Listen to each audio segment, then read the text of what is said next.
আসসালামু আলাইকুম সুপ্রিয় দর্শক, যে যেখান থেকে আমার ভিডিওটি দেখছেন আশা করছি সবাই অনেক ভালো আছেন।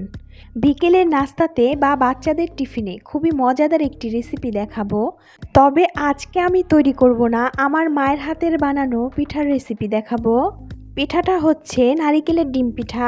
এই পিঠাটা এতটাই মজার, একবার তৈরি করলেই বুঝতে পারবেন।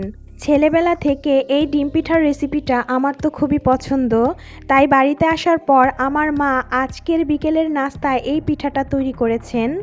তাই ভাবলাম আপনাদের সাথে পিঠার রেসিপিটা শেয়ার করি। আশা করছি আজকের এই রেসিপিটি আপনাদের কাছে ভালো লাগবে।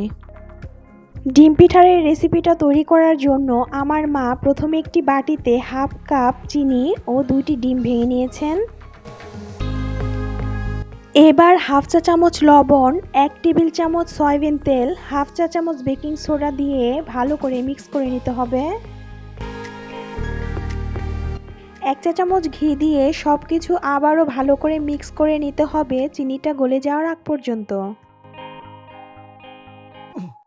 এবার চিনিটা গলে গেলে অল্প অল্প করে আটা দিয়ে মিক্স করে পিঠার ডো তৈরি করে নিতে হবে।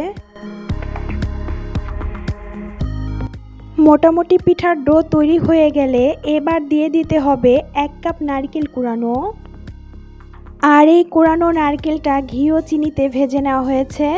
চিনি ও ঘি ভাজা এই নারকেলটা পিঠার ডোতে ভালো করে মিক্স করে নিতে হবে। পিঠার এই ডোটি খুব বেশি শক্ত করে তৈরি করা যাবে না, কিছুটা নরম করে পিঠার ডো তৈরি করতে হবে। এবার নারকেলটা মিক্স করা হয়ে গেলে পিঠার এই ডোটা ঢেকে রেস্টে রেখে দিতে হবে প্রায় 20 মিনিটের জন্য। 20 মিনিট পর পিঠার এই ডোটা ভালো করে হাত দিয়ে মথে নেওয়া হয়েছে। পিঠা বানানোর জন্য এই ডোটা থেকে কিছুটা ডো নিয়ে মা রুটি বেলে নিচ্ছেন। আর রুটিটা কিন্তু মোটা করে বেলতে হবে। তো আমি দেখিয়ে দিচ্ছি রুটিটা কতটুকু মোটা হয়েছে। আপনারা নিশ্চয়ই দেখে বুঝতে পারছেন রুটিটা কতটুকু মোটা হয়েছে। এবার ওয়াটার বোতলের একটি মুখা দিয়ে ডোনাটের মতো করে শেপ দিয়ে পিঠাটা তৈরি করে নিচ্ছেন। আপনারা চাইলে ছুরি, গ্লাস বা কুকি কাটার দিয়ে যে কোনো শেপে পিঠাটা তৈরি করে নিতে পারবেন।